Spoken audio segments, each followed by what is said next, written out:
Buenas tardes. De parte de la editorial de la Universidad Nacional, le damos la bienvenida a todas las personas que nos acompañan acá en las redes sociales, en el Facebook de la editorial.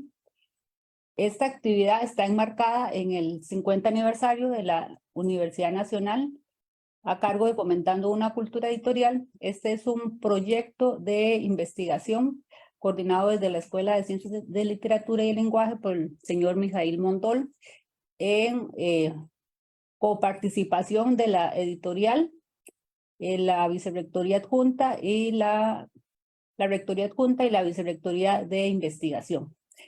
Esta es la cuarta entrega de los programas que se han compartido este año. Y hoy ahorita lo presenta don Mijail.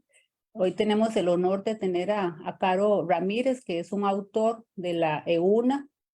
En sus publicaciones, que son bien extendidas, se utilizan en las aulas universitarias para los cursos de investigación, las que son en esta área, sus novelas. Y él hoy generosamente nos acompaña para ofrecernos el tema en esta cuarta entrega. Este año, Mijail está trabajando en las sedes. Ya inició con la sede de Sarapiquí. Ya está apoyando todo el proceso de producción de libros. Se hizo en marzo de este año, el 15 de marzo, se hizo un programa sobre toda la trayectoria de la editorial. También se trabajó con cómo se escribe desde las artes, que nos acompañaron los profesionales de arte. Y bueno, este programa. Entonces, darles la bienvenida a todos los que nos acompañan y le doy la palabra a Mijail. Muchísimas gracias a la señora Liliana, presidente de la editorial de la Universidad Nacional, y un cordial saludo a todas y a todos que nos acompañan a través de este programa Fomentando la Cultura Editorial, que, como muy bien decía la señora Liliana, pues es un programa que ha sido que se enmarca dentro de un conjunto de esfuerzos institucionales como la Escuela de Literatura y Ciencias del Lenguaje, la Vicerrectoría Adjunta y, por supuesto, la editorial de la Universidad Nacional, que actúa como una casa anfitriona en esta entrega de estos programas que estamos realizando desde el año pasado ya, que tienen como objetivo fomentar la cultura editorial desde dos perspectivas. Una que tiene que ver con ofrecer espacios de reflexión académica sobre la investigación editorial, sobre lo que denominamos una cultura editorial universitaria. Y el segundo eje que tiene este programa consiste en crear espacios de apoyo, talleres de apoyo, conferencias de apoyo para aquellos académicos que quieran escribir su libro, que quieran de alguna manera traducir su proyecto de investigación, sus tesis de investigación en libros, en ensayos académicos. Y para ello hoy creo que tenemos realmente un lujo de conferencista. Me refiero al profesor, investigador, escritor, don Jorge Ramírez Caro, quien me permito leer algunos de sus atributos académicos. Catedrático e investigador en la Escuela de Literatura y Ciencias del Lenguaje de la Universidad Nacional de Costa Rica, de origen colombiano, ingresa al país en el año 1984. Como docente se desempeña en los cursos de análisis de textos, lectura creativa, literaturas latinoamericanas e investigación académica. Además de la docencia, ha impartido diversos talleres literarios dirigidos a niños, jóvenes y adultos en distintas zonas del país.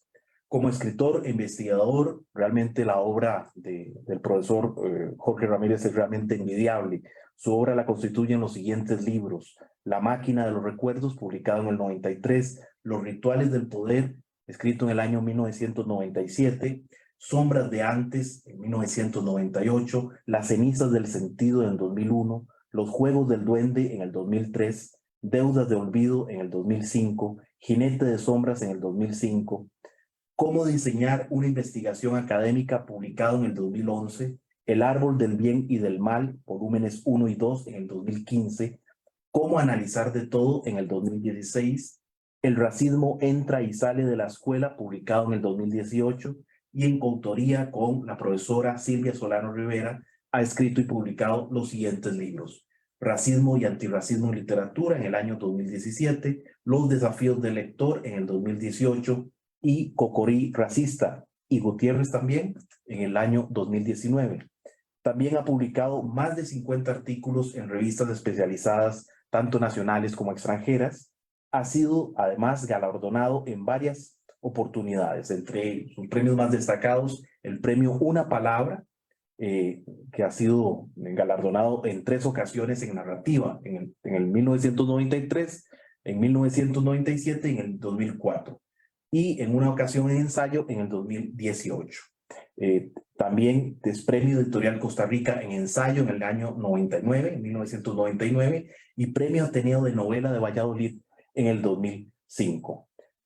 Sus principales líneas de investigación están centradas en los siguientes temas: racismo, sexismo, clasismo, la xenofobia y la homofobia en los discursos periodístico, jurídico, didáctico y literario. Además, en ese campo, junto con la investigadora y profesora Silvia Solano Rivera, ha analizado la representación de los afrodescendientes en las letras centroamericanas y caribeñas en el periodo 1880-1950, y ya tiene una fase terminada sobre Panamá y Costa Rica, y ambos investigadores están ya por terminar una tercera fase sobre Nicaragua. Como pueden ver, el currículum del profesor Jorge Ramírez, y no solamente el currículum, su calidad humana, demuestran muchísimo, digamos, de lo idóneo que es para poder impartir este taller, que tiene un título además bellísimo: El ensayo, una poética del pensar con criterio. Así que, profesor Jorge Ramírez, bienvenido, y tiene usted la palabra. Muchas gracias, Liliana, muchas gracias, Mijail, y muchas gracias a César, que nos está cooperando por ahí con el chat y toda la cuestión técnica. Gracias también a la Universidad Nacional por tener este espacio, brindarle la oportunidad a los futuros escritores y publicantes, darle la oportunidad de que puedan organizar, sistematizar, sobre todo motivarlos a que lo hagan, a quienes no lo han hecho aún, y sus ideas salgan de las mentes y se materialicen en los papeles, en los libros que serán publicados. Voy a compartir por aquí una presentación que tengo sobre la conferencia que voy a darles. La he llamado El ensayo, una poética del pensar con criterio. Y digamos, comencemos de una vez con esto. Lo primero que vamos a tratar de despejar es esta poética del preguntador. Generalmente creemos que las ideas surgen de la nada, pero las ideas surgen de preguntar. Y hay una serie de refranes, de dichos, que nos ayudan a concretar dicha poética. La primera es: quien pregunta, saber quiere. Hay otro refrán que dice: preguntando se llega lejos. Entonces nosotros podemos ir articulando una serie de ideas alrededor de la pregunta como generadora de conocimiento, como generadora de ideas y como generadora de saberes. Quien pregunta desea encontrar en el otro y en el mundo una respuesta que satisfaga su inquietud. Esa es la única razón por la que preguntamos, ¿verdad? Porque de alguna u otra manera estamos insatisfechos con el conocimiento dado, el conocimiento establecido, y queremos satisfacer dicha curiosidad preguntándole al otro, a las otras personas, o en el mismo mundo en el que nosotros nos movemos. Entonces, pero sucede que no siempre las respuestas que nos dan a quienes preguntamos o interrogamos nos satisfacen, sino que esas respuestas generan más preguntas. Y precisamente allí es donde radica todo este hervidero de dudas que de alguna u otra manera nosotros como seres pensantes tenemos que comenzar a organizar y a establecer algún guión para que el caos se convierta en una sistematización de lo posible. El preguntador no se satisface con las respuestas que los otros y el mundo le ofrecen y quieren tener otras versiones, encontrar otros caminos, porque cree que existen otras mejores maneras de ver las cosas, otras mejores formas de vivir. Entonces, aquí lo que me interesa destacar es que el conocimiento por el conocimiento en sí mismo no tiene ningún valor.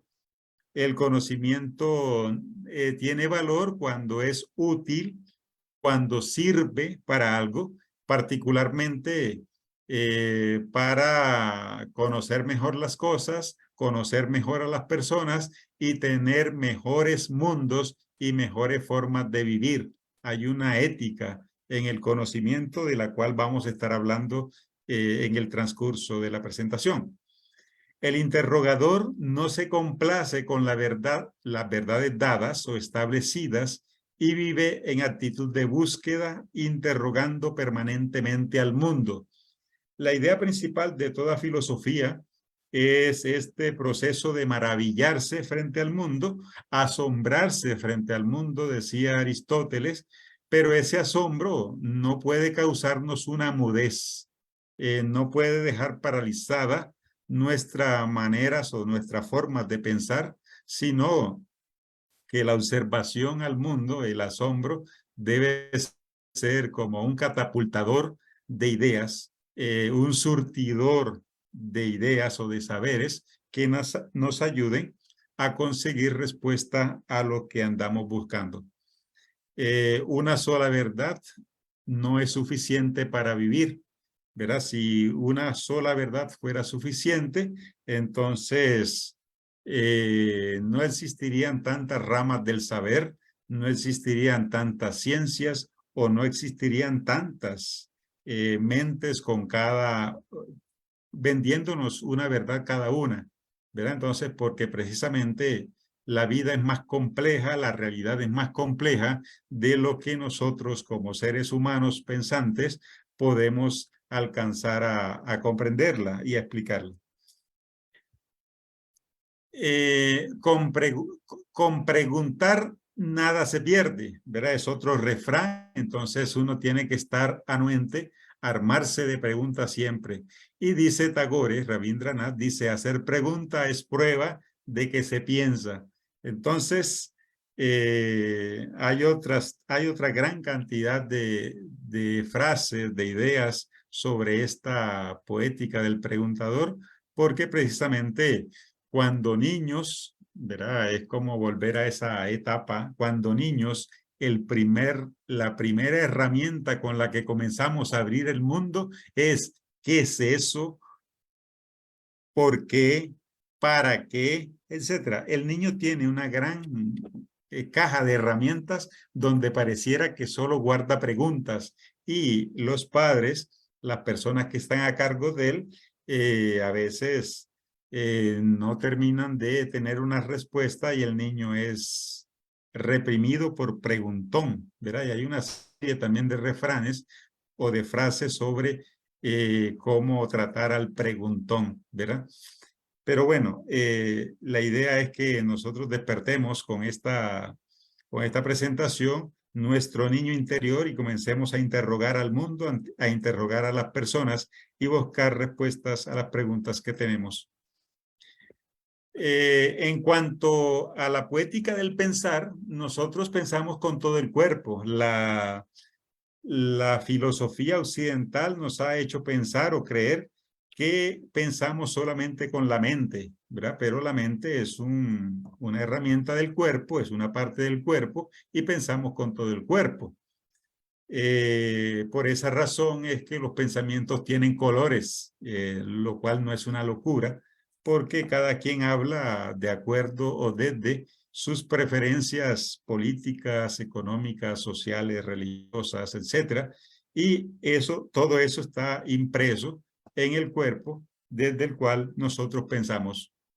Todo cuerpo, entonces, está ubicado, ¿verdad?, en algún lugar, marcado, posicionado, atravesado por necesidades, asimilado o en resistencia, de manera que el lugar desde el cual pensamos, que es el cuerpo, no es una cosa abstracta que esté en las nubes, sino que en alguna parte está ubicado, y esa ubicación no solamente es una ubicación geográfica, sino también epistémica. Nosotros tenemos un lugar desde el cual nos apropiamos de lo que sabemos y desde el cual hablamos, ¿verdad? Una teoría, una perspectiva, una metodología, un modo de ver las cosas, ¿verdad? Nadie mira las cosas desde una transparencia, desde una nitidez, sino que todo nuestro lente, todo nuestro ojo está salpicado de todas las perspectivas, puntos de vista, percepciones, captaciones, representaciones, los claros oscuros que otras personas han ido dejando en aquella cosa que nosotros creemos ver por primera vez, ¿verdad? Un autor como Bakhtin dirá, no somos Adanes viendo por primera vez el mundo y poniéndole nombre a las cosas. Ya las cosas cuando nosotros nacemos tienen nombre, y no solo nombre, tienen sentido, significado, que la humanidad, los seres humanos, les hemos ido colocando en el transcurrir del tiempo. Pienso cuando mi cuerpo se relaciona con el mundo propio y el del otro, ¿verdad? Entonces el pensamiento no es una actividad, no es un soliloquio, no es una cuestión solipsista, no es Descartes, pienso, luego existo, sino que primero existo y luego pienso, y en tal sentido el conocimiento, el pensamiento, la forma de pensar es relacional. Si yo me relaciono con otras personas, comienzo a observar, a comparar, a significar, a interpretar, a explicar, a ver las carencias, las ausencias, las presencias, etc. Entonces, el pensamiento nace de esa relación con el otro y con el mundo en el que vivimos. Esa relación no siempre es armónica, cómoda e indiferente. Si lo que buscamos es la vida, el bienestar y la equidad, esa relación es compleja, problemática y crítica. Entonces, aquí estoy planteando que nuestra relación con el mundo y con los otros no siempre se lleva de la mejor manera, pero no por eso tiene que ser indiferente como sucede la mayoría de las veces, sino que de esa indiferencia, de esa relación debe salir una relación mucho más comprometida en busca de aquello que posibilite lo que nos hace ser y estar en el mundo, que es la vida, el bienestar y la equidad entre las personas. Esa problemática, digamos, bueno, es problemática esa relación porque demanda una actitud y una posición del sujeto que no se ajusta y acomoda a lo que el mundo le ofrece. Es decir, si nosotros como seres pensantes, relacionales, ubicados históricamente en un mundo, en un aquí y en un ahora, no asumimos una actitud de sujeto frente a la problemática, esa problemática nos puede llevar a la anulación no solamente de nosotros, sino del resto de las personas con las que compartimos el planeta. Entonces, uno tiene que pasar de esa posición pasiva, indiferente, a una posición más solidaria y comprometida para la transformación del mundo. Si mi cuerpo no cabe en el mundo, debo abrir campos, luchar y trabajar para labrarme un lugar. Hago que el universo entre en crisis, que es la idea, digamos, que estoy ofreciendo aquí, es que el conocimiento o la forma en que nosotros pensamos el mundo debe ser capaz de abrir posibilidades de vida, posibilidades de lucha, posibilidades de estar y ser en ese mundo. Y por eso es que lo dado, lo establecido, lo vigente, tiene que ser cuestionado y no ser aceptado como una tabla de valores para toda la eternidad, sino que si ya cumplió su papel, pues hay que ponerse a trabajar en otra que nos lleve a conseguir lo que buscamos. Digamos, en esta poética del pensar hay algunos elementos, fundamentos capitales que debemos tener en cuenta. Esos fundamentos, digamos,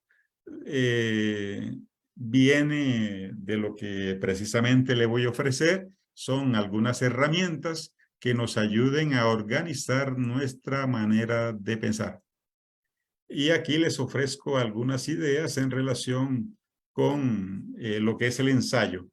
El ensayo, digamos, es una palabra que viene del griego ensagium y del latín ensagium, que tiene que ver con el acto de pensar y probar, pero también significa prueba, intento o examen. Entonces, para que nos demos una idea de en qué consiste la herramienta del ensayo.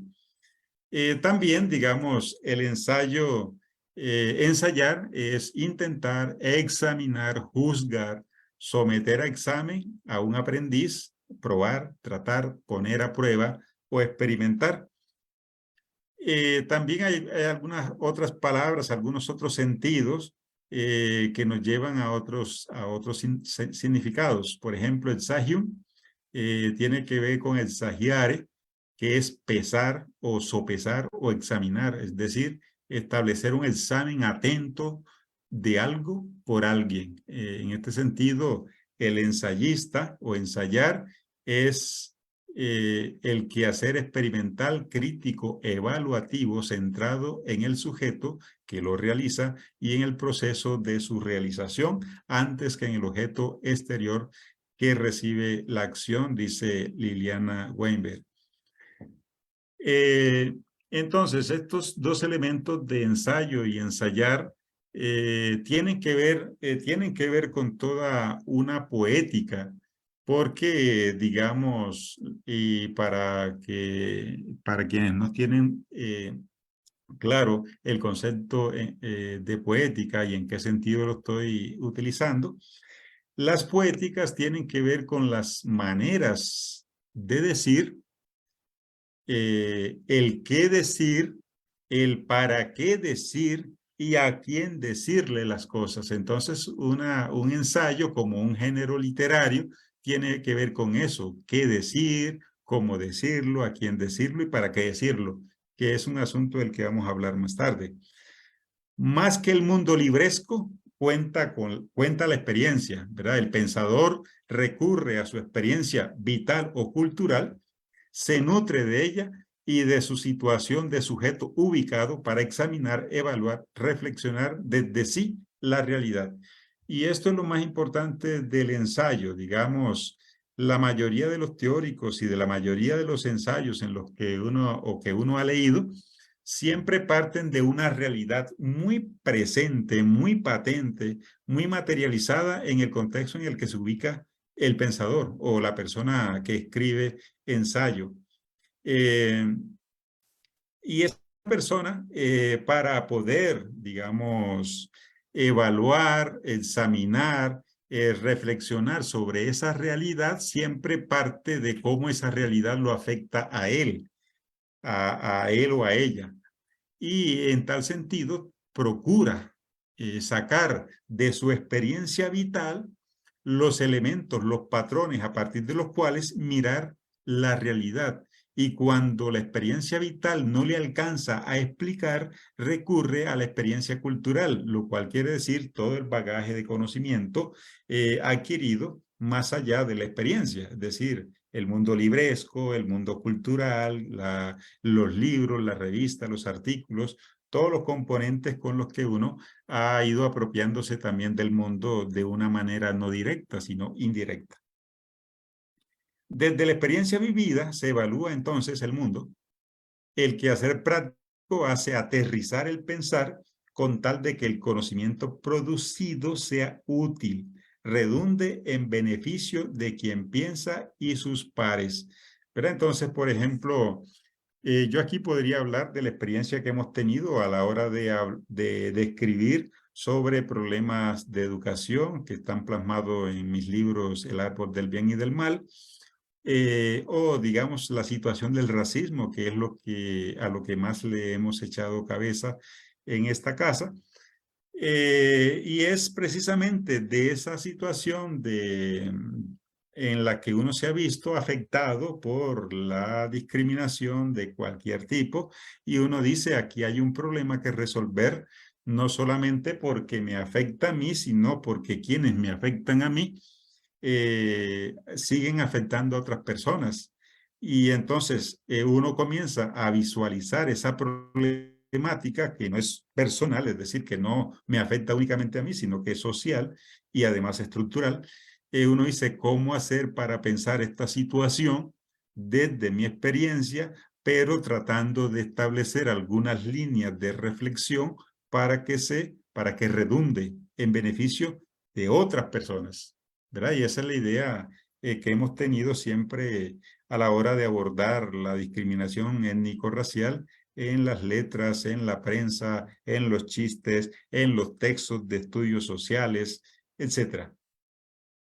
Entonces, el otro elemento que hay que despejar antes de arrancar a elementos más concretos es qué significa pensar con criterio.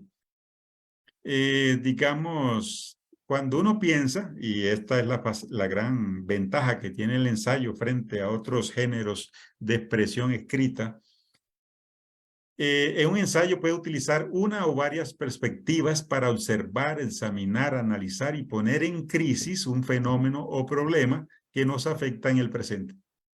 Entonces, el ensayo es como el género multiperspectivista, ¿verdad? Le permite al pensador o a la pensadora estar viendo el mundo, la realidad, los fenómenos, los problemas desde múltiples perspectivas. En ese punto se va a diferenciar de una tesis, ¿verdad? Por ejemplo, como veremos más adelante, una tesis a veces es como un bozal que uno se pone para caminar en un trayecto problemático y no se sale de allí para sujetarse a la voz autoritaria de quienes representan nuestro marco teórico y metodológico. El ensayo es mucho más libre, es más dinámico frente a esas perspectivas, las puede utilizar, convertir en herramientas de un sí o de un no, etc. Bueno, también, ¿qué significa pensar con criterio? Es ser consciente de los sesgos personales y tratar de minimizar su peso en el examen que uno realiza sobre la problemática que examina. Por ejemplo, ponernos en crisis también. Todas las personas que estamos en este mundo poseemos sesgos, ¿verdad? Poseemos prejuicios y estereotipos y tratamos, si estamos, por ejemplo, en el caso que hemos trabajado nosotros, que es el racismo o la xenofobia y la homofobia, pues autoexaminarnos, ponernos en crisis de cuáles son esos sesgos para que aquello que llamamos orientación no se convierta en una pérdida para la persona que lee, ¿verdad? Sino que se sienta más apalancada por ideas que estén mínimamente atravesadas por los sesgos que uno trata de combatir. Y la idea no es ser una doble persona, porque precisamente vamos a ver más adelante la cuestión de la ética dentro del ensayo. En eso de pensar desde sí mismo y para los otros, es que uno no se puede convertir aquí en un apóstol del bien y en contra del mal si uno está perdido o extraviado. Y tampoco es que uno se convierta aquí en una especie de redentor, ¿verdad? En este asunto. También pensar con criterio implica aplicar principios estéticos, éticos y políticos en el proceso de pensar con criterio. Y desmenuzo esto en varios aspectos. Uno, no solo se trata de buscar una forma exquisita para expresar nuestras ideas, o sea, la belleza, porque, esto es claro, detrás de la belleza se puede ocultar la violencia simbólica. Es decir, el ensayo, por ser un género literario, procura mucho pulir la forma, establecer que las palabras, las ideas estén bien dichas. Pero, digamos, ustedes saben que existe una preocupación enorme por la ortografía, escribirlo bien bonito, pero se pierde el fondo. Digamos, hay una alta preocupación por la forma, pero no se mira lo que se está escribiendo. Y nosotros decimos que aquí en esta parte la belleza puede servir para ocultar la violencia simbólica. Piénsenlo con los piropos callejeros que pasan de la brutalidad o de lo que son burdos y groseros a unos bien refinados que hasta, digamos, alguien podría decir, uy, qué hermoso piropo me echaron, pero detrás de ese piropo puede que haya una violencia simbólica también, que la persona objeto del piropo no se dé cuenta. Entonces, la belleza por la belleza en sí no es tan importante como una belleza que también cuide el decir, ¿verdad? Que no oculte esa violencia simbólica de la que estamos hablando. Debemos procurar que nuestras ideas sean también sanas, justas, equitativas y constructoras de un mundo mejor, de un mejor vivir. Y este es el carácter ético de producir ideas, de generar pensamiento o saberes, que si uno quiere una sociedad justa, equitativa, digamos, inclusiva, respetuosa de los demás, debe producir conocimientos sanos, ¿verdad? Y no unas ideas que exacerben y extremen los odios y en lugar de conciliar o buscar una sociedad que conviva, lo que la termina es extremando y llevando al acabose. También, digamos, la cuestión de lo política, nosotros debemos estar del lado de quienes engrosan el número de los condenados de la tierra. Y en esto, digamos, seguimos las ideas de Martí, digamos, y de Fano. Martí dice en alguno de sus poemas sencillos, con los pobres de esta tierra haré lugar. Y Fano, pues, nos habla de los condenados de la tierra, habla desde ese lugar de los excluidos y precisamente no desde el lugar de los que excluyen, ¿verdad? Es decir, éticamente hablando, es mejor solidarizarse con las personas marginalizadas violentamente y no colocarse del lado del marginalizador. Y también políticamente es bueno pensar, generar herramientas de pensamiento que ayuden a los grupos marginalizados a organizarse, pensar, conocer la realidad, traducir eso en una lucha y una resistencia permanente. Por todo lo antes dicho, por la cuestión estética, ética y política, entonces señalamos que el ensayo no es nada neutral, ¿verdad? Toma siempre partido. El primer partido que toma es por el ensayista. El ensayista habla desde un punto de vista personal, tratando de salvaguardar sus derechos. Pero ya hemos visto que lo ético no es trabajar únicamente con un yoísmo o un egoísmo o un individualismo, sino por sujetos más colectivos, particularmente los que han sufrido marginalización histórica en nuestro mundo moderno colonial. El ensayista no le interesa solo decir bien las cosas, el punto de vista estético, sino también decirlas con un criterio ético y con un fin político. El ensayo, entonces, media entre el yo y el mundo, y en ese sentido se rompe el individualismo del que les estaba hablando, que parte el ensayista. 1. El ensayo manifiesta el punto de vista fundado de quien habla sobre un aspecto de la realidad propia o circundante. Eso también tiene que ver con hablar con criterio. El punto de vista desde el cual habla el ensayista es un punto de vista fundado, basado, documentado o, digamos, bien informado sobre la realidad de la que habla. Ante las circunstancias, el ensayista despliega su curiosidad, su asombro reflexivo, su afán por esclarecer y dar una respuesta a la problemática. No solo es un estilo de pensar, el ensayo, sino también una forma de posicionarse ante sí y ante el mundo. Eso tiene que ver con que el ensayista toma partido en el concierto de las voces sobre ciertos problemas. El ensayista en este caso no trata, por ejemplo, de dar respuesta así universal a todas las cosas que se presentan en el universo en el que vive, sino que es selectivo en cuanto a los problemas que trata de resolver, porque son aquellos que atañen a sí mismo y al mundo en el que vive. No se pone uno a pensar sobre los problemas que tienen en China o en la Unión Soviética, aunque, digamos, uno pueda referirse, grosso modo, a alguno de esos aspectos, pero no es parte de nuestra realidad. El asunto es que el ensayista habla desde un presente, un entorno histórico social concreto. No trata de ser un universalista ni un universalizante en su forma de pensar.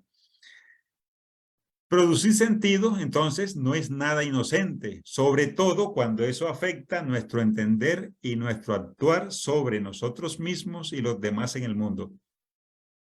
Entonces, por ejemplo, nosotros nos hemos dado cuenta que la gran controversia que ha tenido el Valle Central con por ejemplo, los afrodescendientes es qué sentido le han dado los intelectuales del Valle Central a la manera en que piensan los afrodescendientes, y los afrodescendientes responden que el sentido que el Valle Central da a ellos no los representa, no los asume, sino que está lleno de prejuicios y estereotipos de una sociedad moderno-colonial discriminadora.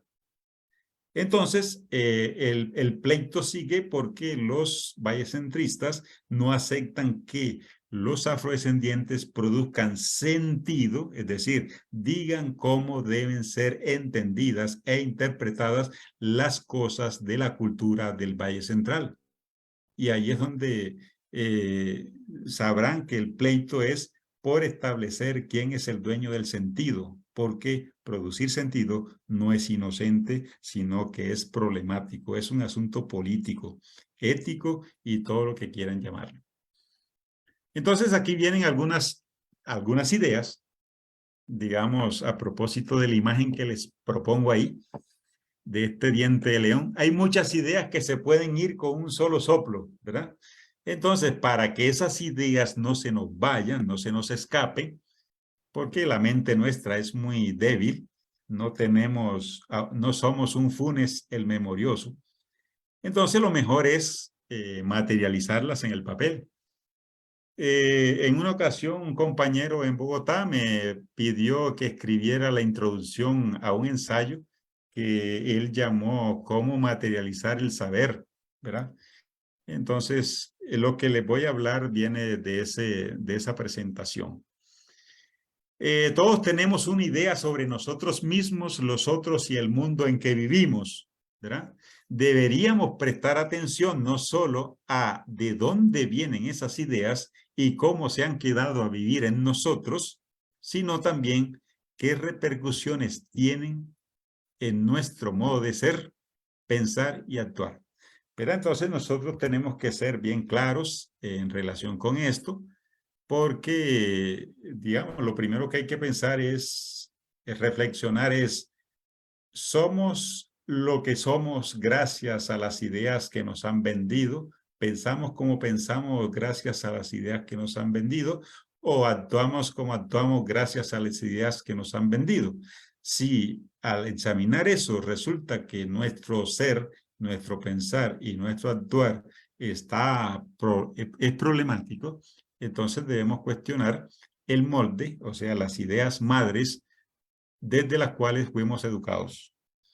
Ya se ha dicho mucho sobre los procesos de deseducación o descolonización que tenemos que emprender para sacarnos todo ese lastre colonial que nos ha dejado la colonia, la conquista y la neocolonización, etcétera, para que lleguemos a ser sujetos propios de nuestro contexto, de nuestro entorno.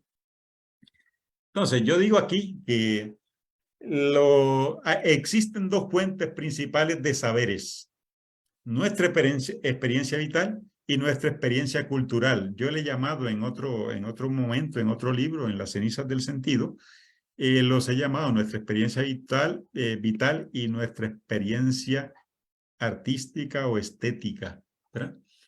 Uno no escribe de la nada, es decir, nadie lo escribe, nadie lo hace. Todos tenemos como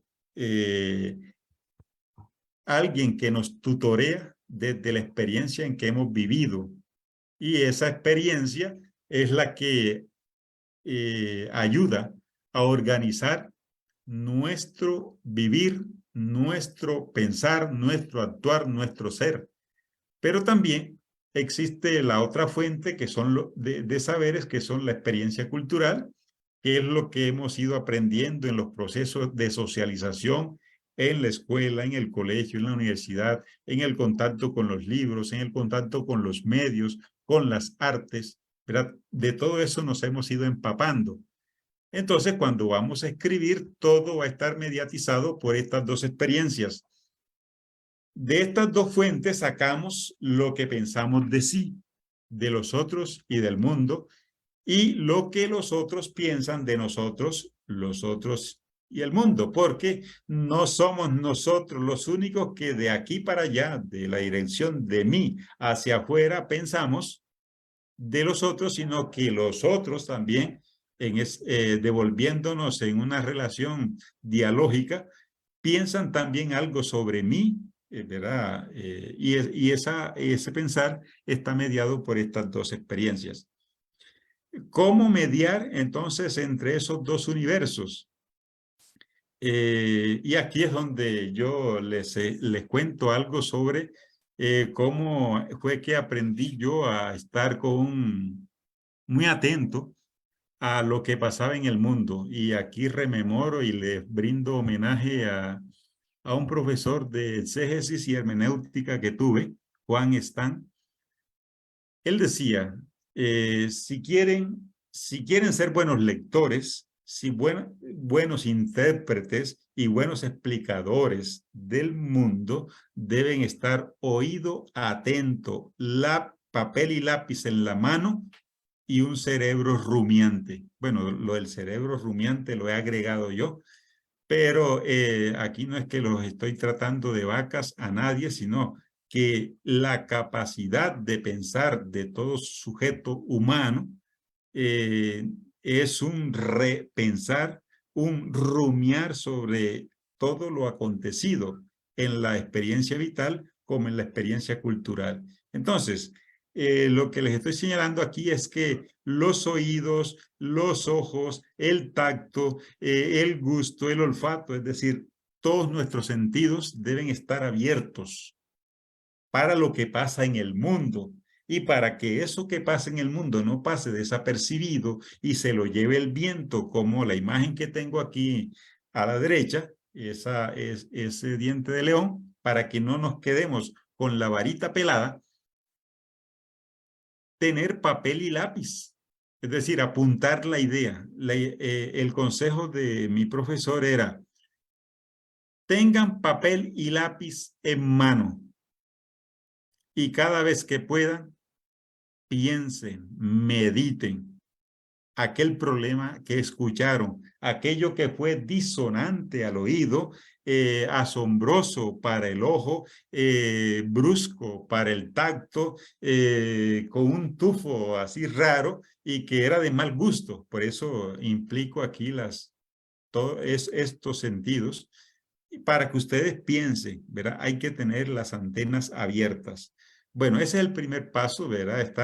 Ser una persona atenta. Nosotros, los que trabajamos en las aulas, suceden muchas cosas en ese espacio y allí debemos tener estos sentidos bien abiertos, apuntar cositas si uno piensa escribir sobre la experiencia educativa. Todos los que hemos pasado por las aulas nos puede dar el telele de escribir algo sobre nuestra experiencia pedagógica, ¿verdad? Nuestra pedagogía.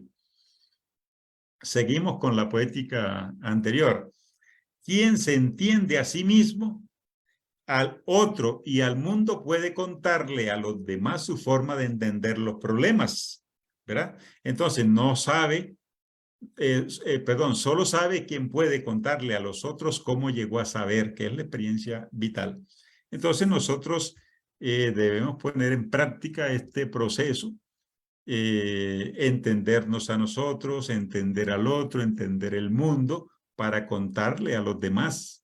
Los libros se escriben palabra a palabra, línea a línea, día a día, ¿verdad? Uno no se sienta de una sola sentada, uno no escribe un artículo o un libro, sino que eso lleva tiempo de estar meditando, moviendo las aguas, ver qué burbujea, qué caza, qué pesca.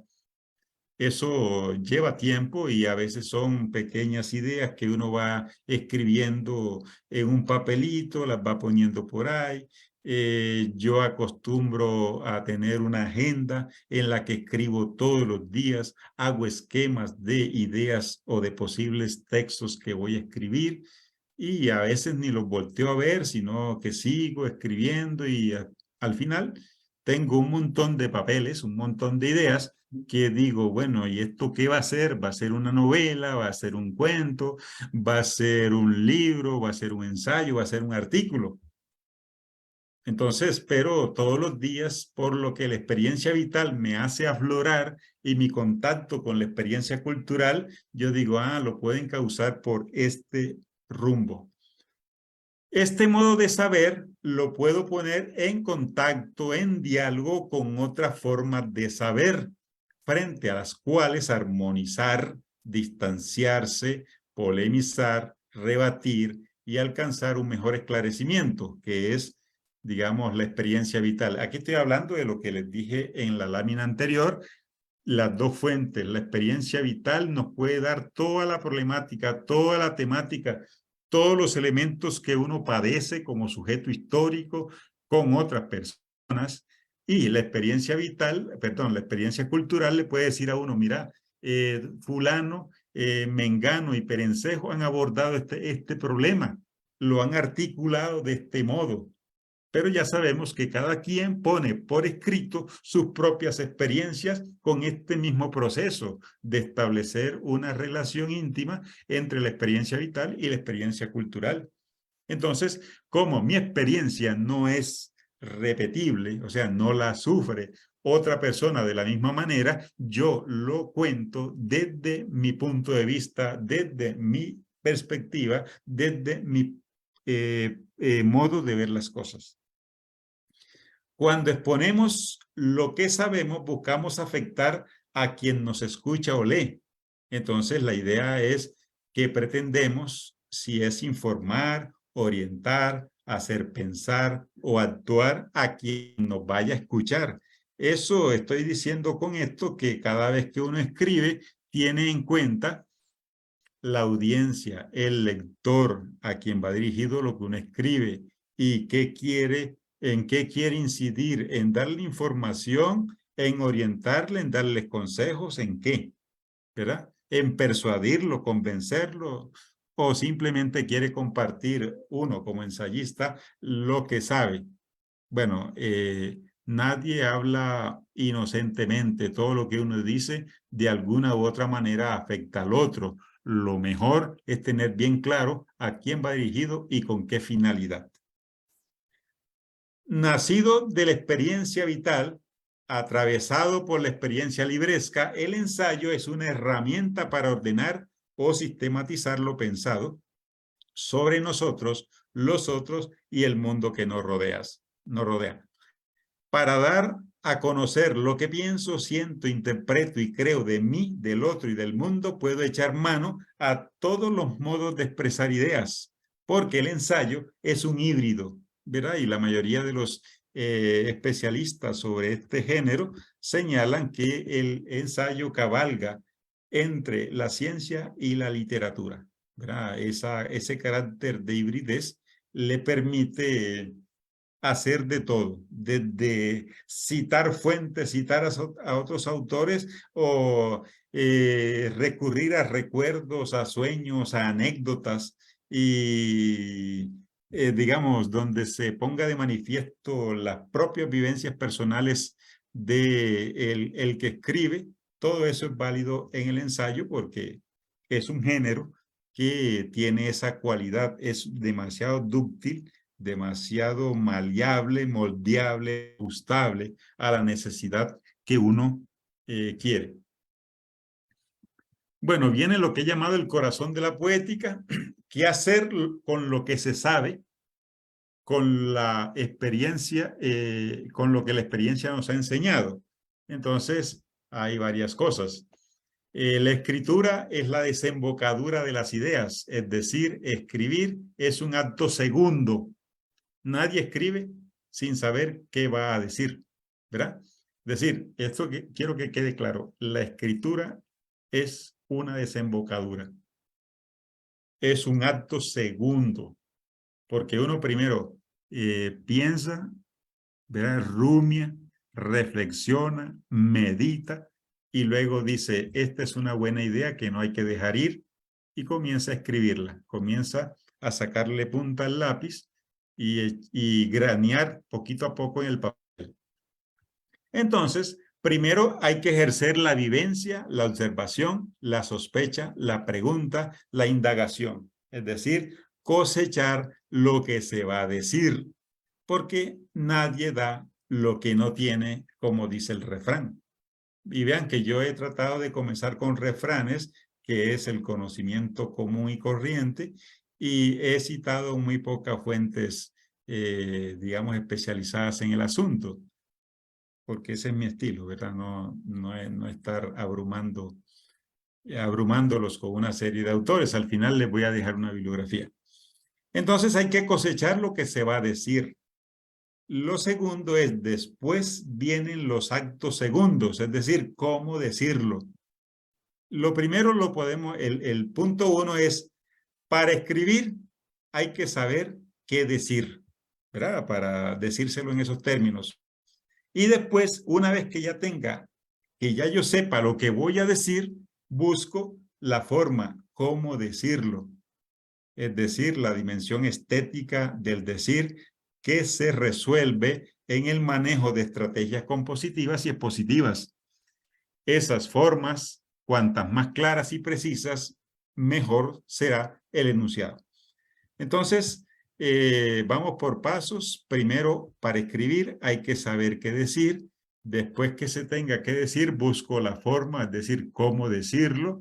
Y en eso me puede ayudar, no sé, yo digo que la lectura es un gran organizador de las ideas que uno tiene, de la misma manera como la vida es una gran organizadora de los libros que uno lee, ¿verdad? Entonces, yo puedo buscar formas de decir en libros. Yo digo, mira, fulano expresó unas ideas acerca de este problema y usó poesía, o usó cuentos, o usó ensayos, o usó artículos académicos o especializados. ¿Cuál es la herramienta? ¿Verdad? Por eso yo digo por aquí que cómo decirle, se resuelve con el manejo de estrategias compositivas y expositivas. ¿Cuáles son las estrategias compositivas? y expositivas que yo conozco. ¿En cuál me siento más libre, más ducho, más preparado para verter este conjunto de ideas que tengo? El tercer punto es, también debo pensar a quién decirlo y para qué decirlo. Esto tiene que ver con la dimensión comunicativa y la finalidad del decir. Yo decía antes que uno no escribe al aire, ni a las nubes, ni en abstracto, ¿verdad? Uno tiene que tener un público al que va dirigido. Por ejemplo, nosotros, Silvia y yo, hemos escogido a los docentes como a nuestro público predilecto para escribir herramientas de análisis e interpretación de textos literarios, o para, digamos, darles herramientas analíticas que les ayuden a ver la presencia, materialización en textos literarios del racismo, el sexismo y todos los demás sistemas de discriminación. Ese público, que son los docentes, sea de cualquier, digamos, bueno, particularmente pensamos en docentes de secundaria, porque es a quienes tenemos formando en las aulas en donde damos clases. Entonces tenemos a esas personas que se van de la universidad y después van a enfrentar trabajo con estudiantes más jóvenes que ellos, y deben ir con herramientas para visibilizar el racismo en la literatura que les ponen a leer a esos estudiantes. Un cuarto punto es, digamos, debo tener claras las dimensiones éticas y políticas del decir, porque todo decir, como hemos dicho antes, no es inocente. Siempre se escribe contra algo. ¿Contra qué lo escribo? ¿Contra quién o contra quiénes decirlo? Porque el ensayista siempre toma partido. Por ejemplo, ya yo les dije anteriormente que uno se pone del lado de los marginalizados y no del marginalizador. Se pone del lado de la víctima y no del victimario. Entonces, uno tiene bien claro que su discurso va en contra de algo, en contra de alguien y con una finalidad, ¿verdad? Tratar de, ya les dije, darle herramienta a las víctimas para que analicen el discurso, porque la mayoría de las dominaciones, la discriminación se lleva a cabo mediante el discurso. El discurso es la gran herramienta que cumple, es totalmente ambivalente. Sirve tanto para oprimir, denigrar, rebajar, insultar, victimizar, desacreditar al otro, pero también puede ser lo contrario. Puede servir para levantar, motivar, entusiasmar, avivar a esa persona que está en una condición deplorable. Entonces, eso es importante. Este es el corazón de la poética, saber qué decir, cómo decirlo, a quién decírselo, para qué decírselo y contra qué, contra quién, contra quiénes decir lo que se va a decir. Eso quiere decir que no somos nada inocentes a la hora de escribir. Tenemos una posición estética, ética y política. ¿Cómo organizo mi poética? Esto quiere decir cómo le doy orden a lo que voy a escribir. Un ensayo tendrá tantas partes como aspectos o caras queramos mostrar de nuestra idea o de la problemática que deseamos abordar, ¿verdad? Eso es una verdad de perogrullo. Eso, ¿en cuántas partes se va a dividir? En tantas como aristas o caras quiera mostrar del problema. Lo primero que debo tener claro es cuál es la problemática que voy a abordar. Eso debe quedar bien clarito en el texto para que la persona que va a leer dice, ah, mira, aquí se está hablando de este problema y no de otra cosa. También, cuáles son las falencias o aciertos de quienes nos han precedido en el abordaje de la problemática. Porque, digamos, nunca vamos a ser los primeros, aunque la problemática nos haya llegado a nosotros hoy a otras personas les tocó ya hace mucho más tiempo atrás y ya han comenzado a balbucear o a sistematizar sus experiencias. Entonces nosotros nos basamos en esas otras experiencias ya escritas, vemos en qué han fallado o en qué han acertado para nosotros apalancar, apoyar nuestra manera de sistematizar las cosas. También, digamos, tenemos que tener en cuenta de cuáles saberes comunes y librescos vamos a partir para rebatir esos problemas o apoyarnos, ¿verdad? Aquí trato de que seamos lo más inclusivo posible cuando digo de saberes, ¿verdad? Porque no estoy hablando únicamente de saberes producidos en la academia. Hay saberes mucho más allá de las aulas y de los libros, ¿verdad? Tratar de ser lo más inclusivo posible en cuáles son los saberes, porque ustedes verán, hay muchos refranes que todos los días los oímos y los repetimos y que son saberes, pero que condensan, digamos, desde ese doble filo que yo hablé del discurso, sirven para levantar, pero también sirven para arrugarle la vida a otra persona. Entonces, ese es un tipo de saberes que uno también puede tomar en cuenta siempre que va a reflexionar sobre una problemática. Aquí, ¿cuáles son las aristas, perspectivas y asuntos que deseamos ventilar de la problemática elegida? Es decir, en cuántos apartados vamos a dividir o en cuántos capítulos vamos a abordar las diferentes perspectivas, aristas que vamos a asumir de la problemática que hemos elegido. Y otra cosita que hay que señalar es que si planteamos conclusiones o las dejamos abiertas para que el lector las construya, ¿verdad? Si le damos todo masticado o le pedimos que haga su propio esfuerzo, su propio ejercicio de reflexión, meditación. Por último, digamos aquí las fuentes que nos han servido de apoyo o punto de partida utilizadas o citadas en la sistematización de nuestras ideas deben quedar allí como unas referencias para que las otras personas se informen sobre qué es lo que, por dónde ha andado nuestro recorrido, cuáles son nuestras lecturas, cuáles son nuestros apoyos. Y digamos, concluyo con esta última lámina, mi poética.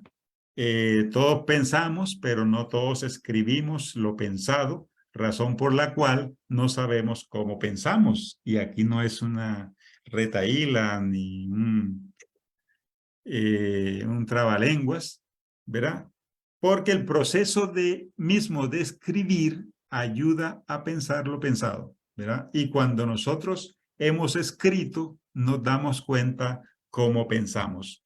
Entonces, por esa razón, digamos, todos, ya dije, tenemos experiencia de andar en el mundo, de andar en las aulas, de compartir con compañeros, con personas que piensan así o asá, y se nos habrá ocurrido poner por escrito algo, no lo hemos hecho, pero una vez que comencemos a echar a andar la escritura, se dará cuenta uno cómo piensa uno, ¿verdad? Otro elemento, cuando pensamos con criterio estético, ético y político, nos damos cuenta de cuán perjudicial o necesario es nuestro pensar. ¿Por qué digo nuestro pensar?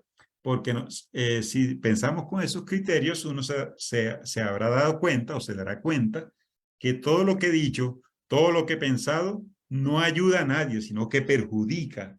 O lo contrario, que todo lo que yo estoy pensando puede servir de algo para alguien. Entonces ahí es donde es importante poner por escrito lo que uno piensa y dárselo a leer a alguien para ver qué opinión le merece lo que nosotros hemos hecho.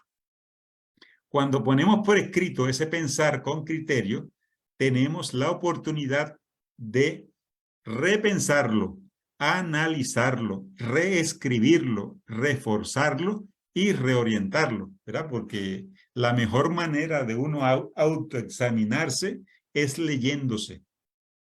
Uno, a la hora de leer lo que ya ha escrito, lo que ya escribió, uno dice, aquí metí la pata, aquí faltó mucha más acentuación de las cosas, aquí faltaron ejemplos, aquí no supe qué fue lo que quería decir. Entonces, o aquí me perdí y divagué y más que orientar, desorienté. Entonces, por eso es que el ensayo sirve para eso. Uno lanza sus primeras ideas y después que las ve escritas, puede comenzar a pulirlas, corregirlas, etc. Todo proceso de escritura demanda de un autoanálisis o de una autocrítica de nuestra forma de pensar. Siempre es sano, ético poner las barbas en remojo, ¿verdad? Entonces, este autoanálisis, esta autocrítica solamente es posible cuando uno ve materializadas sus ideas en el papel, porque allí las puede analizar y allí las puede completar, desdecir, superar, etc. La escritura, entonces, es una forma de externar, objetivar y materializar nuestras ideas para que otros puedan valerse de ellas a la hora de buscar una brújula en el laberinto mundo en el que nos movemos. Y finalmente, no nos muramos sin dejar marcado el camino por donde anduvimos, lo que hicimos, lo que pensamos y deseamos que fuera este mundo para el futuro, ¿verdad? Entonces, como les he dicho anteriormente, si nosotros tenemos una larga experiencia o corta experiencia en procesos de investigación, de educación, de extensión, y esas experiencias no han sido materializadas, no dejemos que esa experiencia se vaya con nosotros a la tumba, ¿verdad? Y aquí estoy recordando unos versos de Mayakovsky. Los poetas, dice, los jóvenes deberíamos exigirle a los poetas que nos digan cómo fue que nacieron sus poemas o cómo fue que llegaron a escribir tales y cuales cosas, ¿verdad? Entonces, eso es también lo que yo estoy sugiriendo aquí. Nosotros deberíamos dejar sembradas nuestras palabras por escrito en un texto para que las futuras generaciones sepan cuál fue el recorrido que hicimos para llegar a donde llegamos, para que se den cuenta que algo se hizo y algo quedó y que pueda ser retomado, rebatido, superado, mejorado, etc. Lo peor es entregarle un mundo vacío a las futuras generaciones y no sepan o no digan, ¿y esta gente qué hizo? ¿Y qué fue el legado? ¿Y dónde están sus huellas? Bueno, eso es la idea final que les dejo y por aquí algunas referencias bibliográficas que pueden ser de utilidad para quienes quieran seguir pensando este género tan provocativo, tan sugeridor de ideas y pensamientos como es el ensayo. Les agradezco mucho la atención y espero que podamos resolver las preguntas que tengan por allí. Muchas gracias. Muchísimas gracias al profesor investigador Jorge Ramírez Caro por esta maravillosa conferencia, esta exposición acerca del ensayo que nos ha llevado a distintos planteamientos, no solamente de carácter epistemológico, sino también ético y también muy puntual, me parece a mí, en dos apartados que nos compartió: el corazón de la poética y cómo organizo mi poética, donde nos sugirió ideas muy concretas acerca de cómo ir organizando este proceso de escritura con criterio, que es justamente lo que aquí podríamos denominar como una aproximación conceptual al ensayo. Hemos recibido a partir del Facebook Live de la editorial muchos mensajes de felicitación al profesor Jorge Ramírez y también insto a las personas que nos acompañan directamente acá en el Zoom a que si quieren emitir sus preguntas lo puedan hacer, pueden escribir al chat y yo me encargaría de leer sus preguntas o sus comentarios sin ningún problema. Para eso es esta actividad justamente, así que agradezco muchísimo a Jorge por su tiempo, por su dedicación, por su pasión de enseñarnos, de compartir sus ideas respecto al ensayo. Jorge, yo me voy a permitir, tengo varias preguntas, empiezo con una muy puntual. La mayoría de la población meta que nos acompaña hoy y que nos ha estado acompañando desde ya el año pasado son investigadoras, investigadores que vienen saliendo o que ya han pasado por un proceso, como tú muy bien lo decías, un proceso muy rígido de investigación académica, un proceso, digamos, muy colonialista en el sentido, digamos, de esos apartados a veces traumáticos, ¿no? Como el marco teórico, estado de la cuestión, metodología, etcétera, etcétera. Esos apartados que dentro de nuestra lógica académica pues aún siguen funcionando o al menos aún siguen siendo altamente institucionalizados en nuestros saberes. Y planteas una perspectiva de ensayo que a mi criterio es una perspectiva de mucha libertad, es una perspectiva pensante, es una perspectiva del hacer intelectual, pero también del sentir intelectual.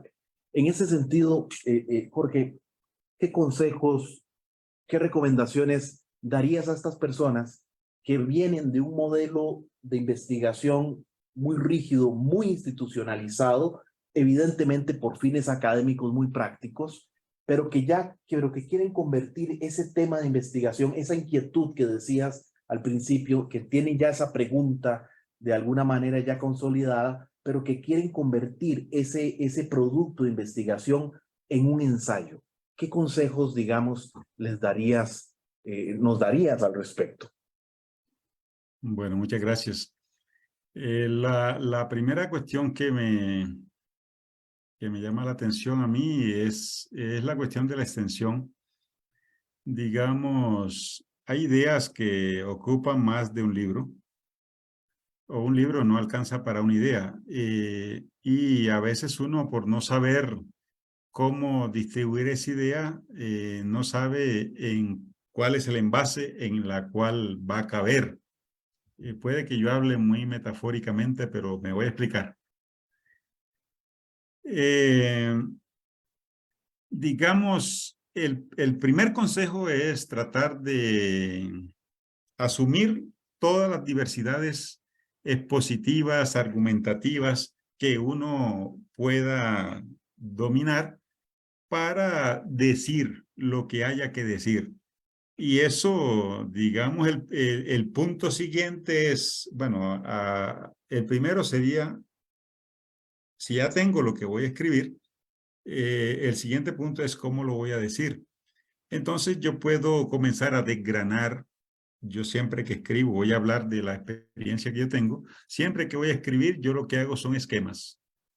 Esquemas tanto del volumen completo como de cada una de las partes.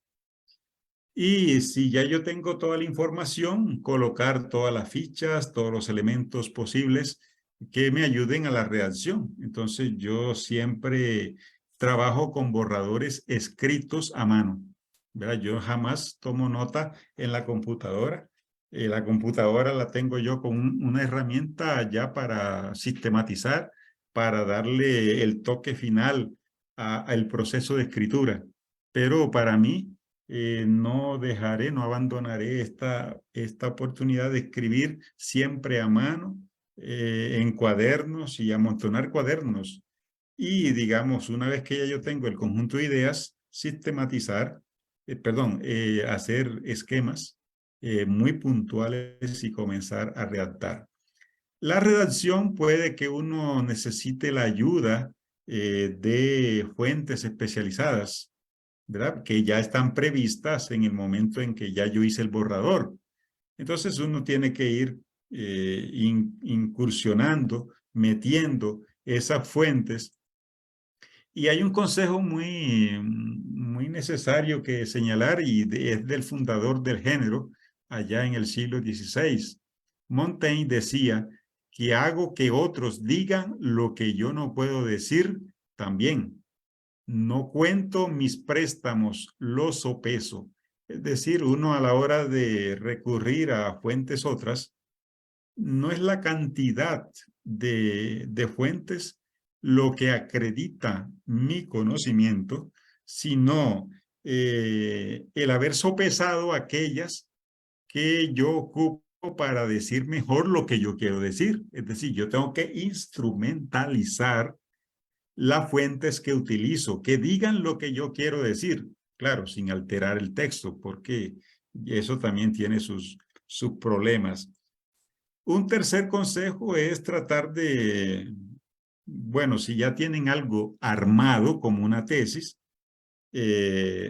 desarmarla. Las tesis, como dijiste, son rígidas y la rigidez a veces se debe a que lo que quieren defender las tesis es una verdad que se ajuste al marco teórico y metodológico, pero que le han quitado a uno la posibilidad de ir más allá de ese marco. Lo digo de otra manera. Ningún conocimiento para la realidad que tenemos nosotros en América Latina es tan suficiente y tan, como les digo, irreemplazable que tenga que estar siendo citado. La realidad de América Latina necesita un conocimiento distinto del que hasta ahora se le ha ofrecido, porque tenemos una problemática distinta de los centros de poder de donde se produce el conocimiento. No somos Estados Unidos, no somos Europa, y la mayoría de nuestros marcos teóricos y metodológicos proceden de esos lugares, pero que no responden a las necesidades y problemas que tenemos. Por eso es que la rigidez enmudece, la rigidez con que uno opera frente a hacer una tesis, ya sea de maestría, licenciatura o doctorado. Bueno, en doctorado puede que haya una mayor libertad de uno superar lo antes dicho. Pero en estas de grado y posgrado, pues puede que sea enmudecedor para la voz nuestra. Y finalmente, digamos, necesito yo siempre dejar bien claro cuál es mi punto de vista frente a aquello que yo quiero resolver, porque yo no produzco conocimiento para ganar un título, ni para subir en carrera académica. Lo hago porque deseo resolver un problema que me afecta. Verás, si yo cuento aquí lo que, por las razones por las cuales yo me metí, sería cansón y tal vez no les interesa. Pero la discriminación como colombiano que yo recibí me llevó a pensar en la discriminación de otras personas. Es decir, el calvario que tiene un colombiano al pasar por las fronteras de cualquier país, de ser revisado, requisado, dañada su ropa, su maleta, esculcado y, digamos, revisado el cuerpo por dentro, para no decir otra expresión.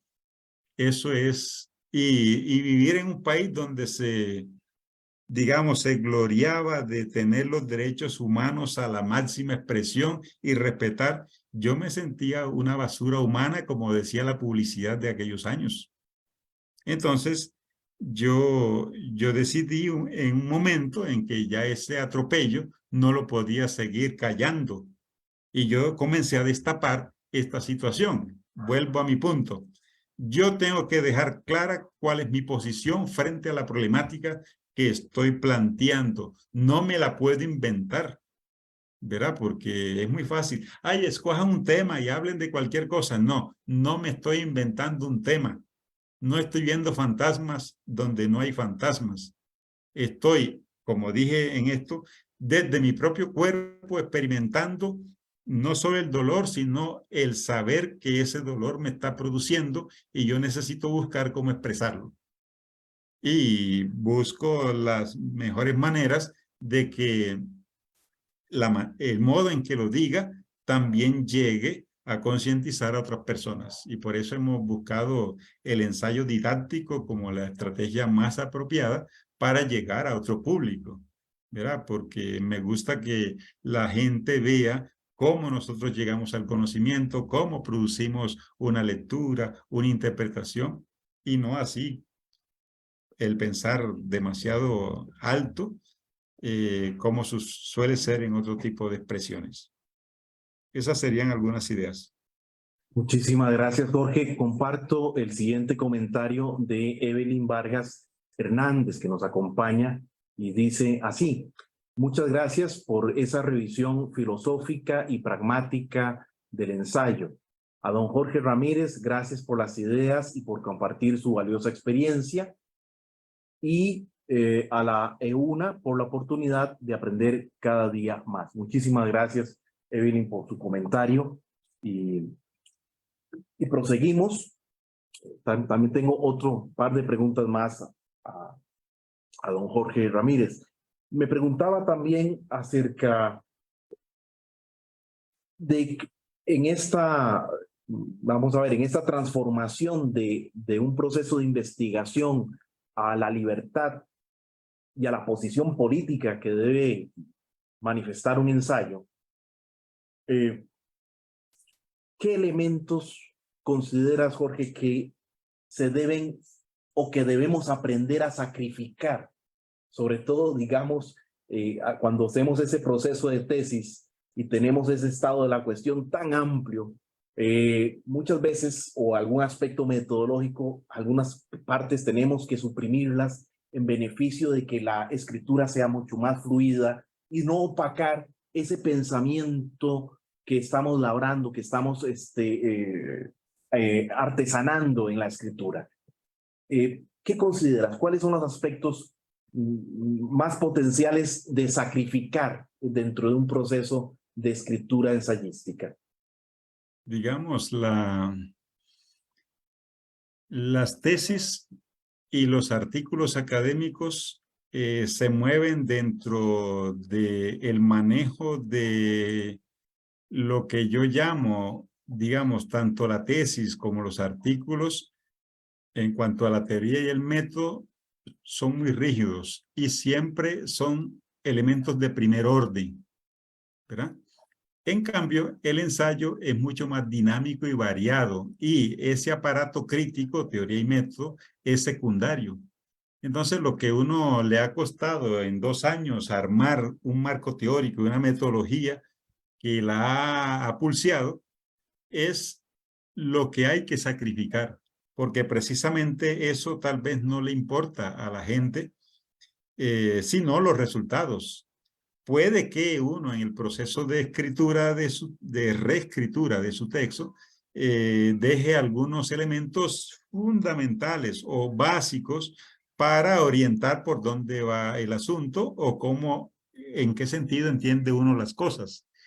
Pero ese sacrificio es bueno porque, digamos, el ensayo habla al común de los lectores o trata de incluir a la máxima cantidad de lectores posibles. En cambio, un aparato crítico o teórico metodológico se reduce a un lector especializado. Y ese lector especializado se puede embeber en leer nuestro marco teórico y metodológico.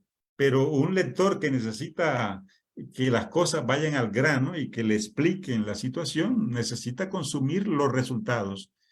Y por eso, digamos, en una presentación, una presentación de la parte ensayística puede granear por aquí y por allá algunos aspectos que orienten la lectura, ¿verdad? O, digamos, en el proceso mismo del desarrollo de nuestra problemática, puede ir diciendo, echando algunas chinitas de cómo se entiende este tema, este problema, teóricamente hablando.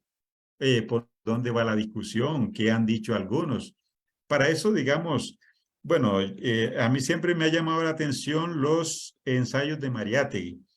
Mariátegui es el primer ensayista que tiene unos largos aparatos críticos en sus en sus ensayos, es decir, le pone una cantidad de pies de páginas que superan las mismas páginas. A veces uno lee del ensayo las 2 primeras líneas y lo que viene es un pie de página enorme. Bueno, remite al lector a otras fuentes, a otras opiniones, a otras ideas. Eso me parece también abrumador, ¿verdad? Porque sacarlo a uno de la linealidad de la lectura para ponerlo a leer otras cosas que lo dispersan, también uno puede que no gane lectores con eso. Entonces, yo me propuse en alguna ocasión, desde antes de comenzar a escribir ensayos, escribir sencillo, ¿verdad? No como para el periódico, sino sencillo, no perder la profundidad del examen, del análisis, de la interpretación, sino con frases cortas, palabras sencillas, comprensibles para cualquier persona que no necesita. Si alguien lee mis textos, nunca va a necesitar recurrir al diccionario para entender lo que allí estoy diciendo. Así como les hablé en toda esta conferencia, así tiendo a escribir, ¿verdad? Lo más directo, lo más claro, lo más sencillo. Las palabras comunes y corrientes. No saco palabras de domingo, excepto que se me ocurra vacilar con ello, pero no es el fuerte de mi exposición.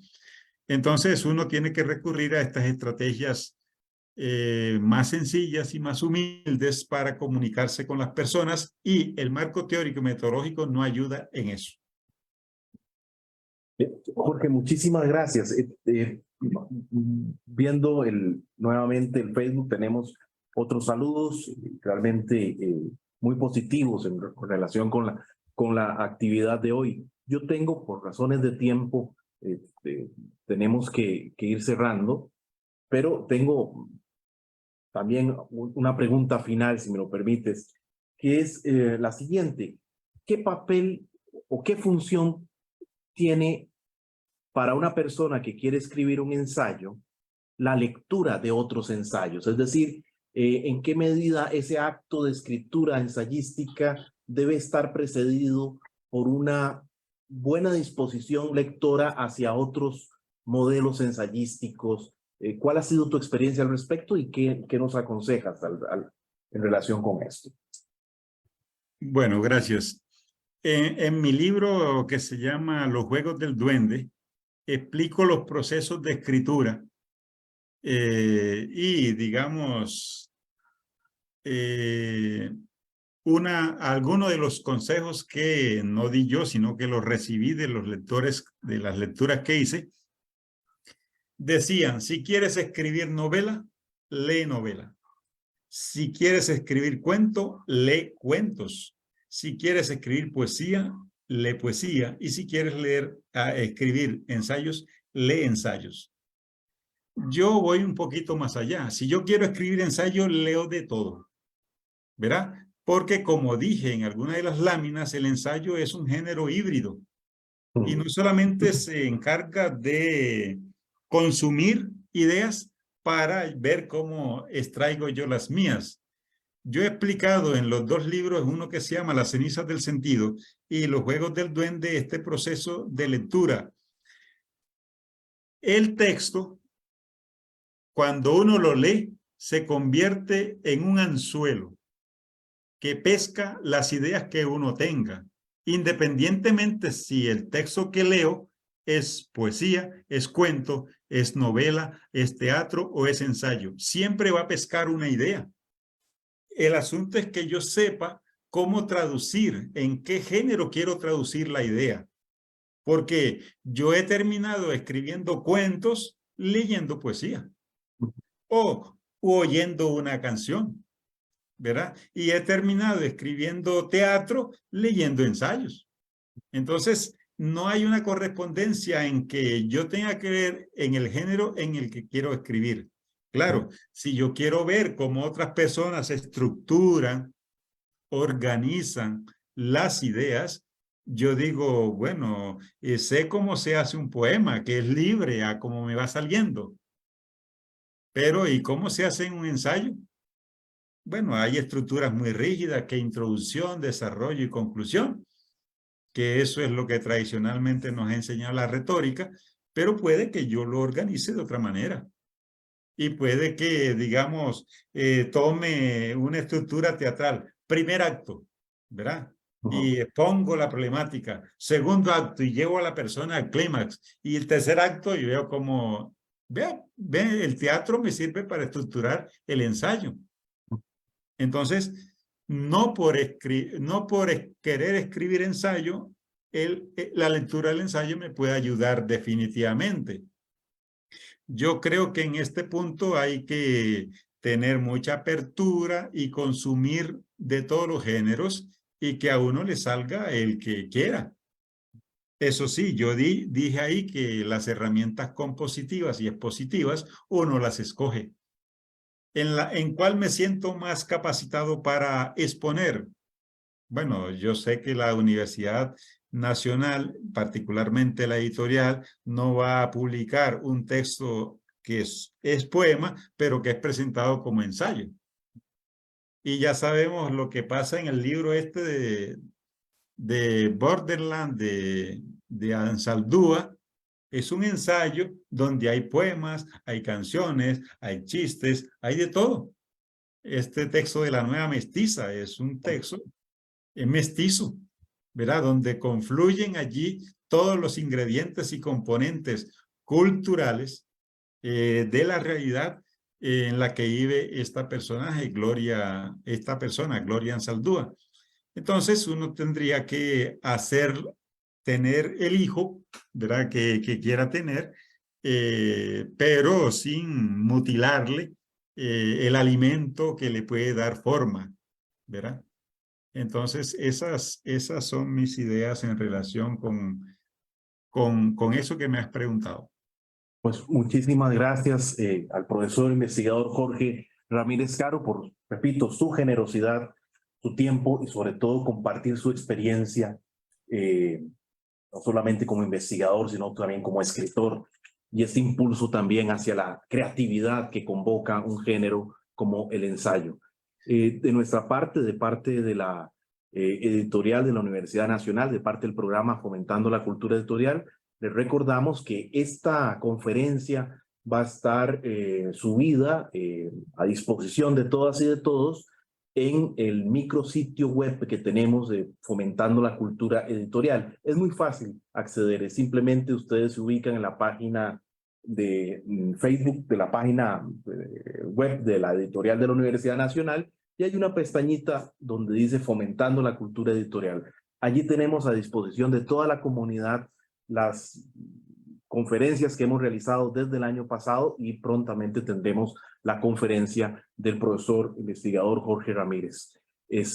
Allí justamente, muy bien, el compañero César tiene allí, acaba de poner en el chat el enlace para este micrositio.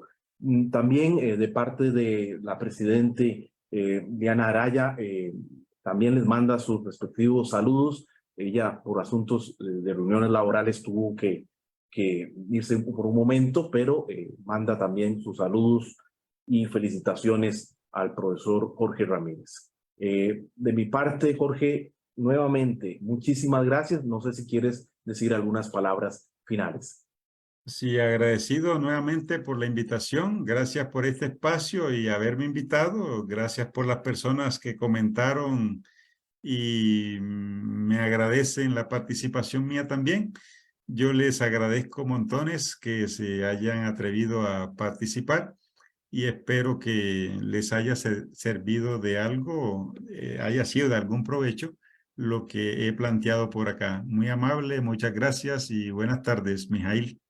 Muchísimas gracias al profesor Jorge Ramírez y nos veríamos en una próxima entrega, en una próxima conferencia a partir del mes de junio. Tenemos otra actividad y seguiremos desarrollando el objetivo de este programa, que es fomentar la cultura editorial en las sedes regionales. Prontamente estaremos en Guanacaste, donde impartiremos otro taller. Lo hicimos el mes pasado en Sarapiquí, para fomentar la cultura editorial en la Universidad Nacional, porque la universidad somos todos. Así que muchísimas gracias nuevamente por su presencia. Gracias a César por el servicio técnico y su amabilidad que siempre está muy presente. Feliz tarde para todas y todos y nos veríamos en un próximo programa. Muy amables.